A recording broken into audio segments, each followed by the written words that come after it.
En el meu canal ja podeu trobar el vídeo del primer pas, que és el de la creu, el segon pas, que és la primera capa, i ara anem a fer la segona capa, que és el tercer pas. Cada vegada sembla que la seqüència de moviments siga més complexa, però si practiquem pas per pas, cada pas per separat i tornar a desfer i tornar a fer, al final estarem preparats per a pujar de nivell.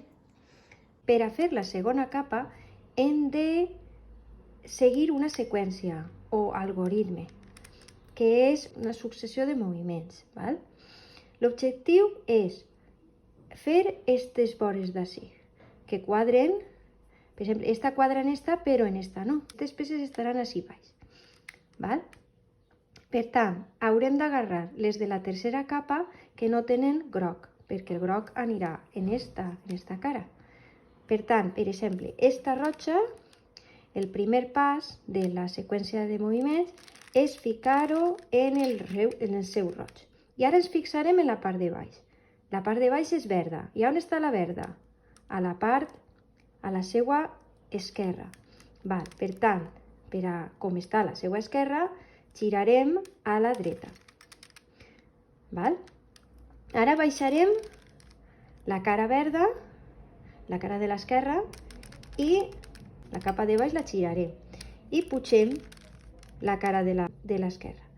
I seguim rotant la cara de baix cap a l'esquerra per a baixar esta cara. I ara ja col·loquem. I ja tindrem esta vora feta. I així tenim un altre, blau i taronja. Mireu que bé, tenim cap a l'altre costat. Així, en este vídeo tindreu totes les opcions. El blau està a l'esquerra, el de baix està a la dreta, per tant, cap a l'altre costat que falta. I baixem esta, tornem, pugem, i ara tornem, baixem la de l'esquerra i col·loquem. I ara al lloc. Ja està. Bé, us porto una altra situació que podem trobar per a fer la segona capa. I és esta. Està canviat. Esta fitxeta està canviada. I així baix no n'hi ha cap que no tinga groc. Què fer en aquests casos? Doncs el que faríem seria botar-nos este pas de canviar cap així o cap allà i directament baixar, rodar, pujar, tornar a rodar, baixar l'altre i col·locar. Per tant, ja on està? Justet estarà baix. I així la tenim.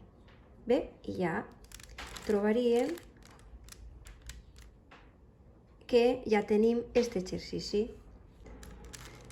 Si ens equivoquem, que esta vegada no m'he equivocat, però moltes voltes m'equivoqué, seria tornar a reprendre, identificar en quin punt ens hem quedat, perquè a voltes se mos poden muntar la creu, se mos poden desmuntar les aristes, doncs tornar a repassar. I moltes gràcies per veure aquesta sèrie de vídeos. Espero que vos estiguen ajudant per a fer aquest repte i vos anime a que seguiu explorant el meu canal, en el que tinc reflexions sobre la vida, sobre temes de la ment. Fins així este tutorial d'avui de la segona capa del cub de Rubik.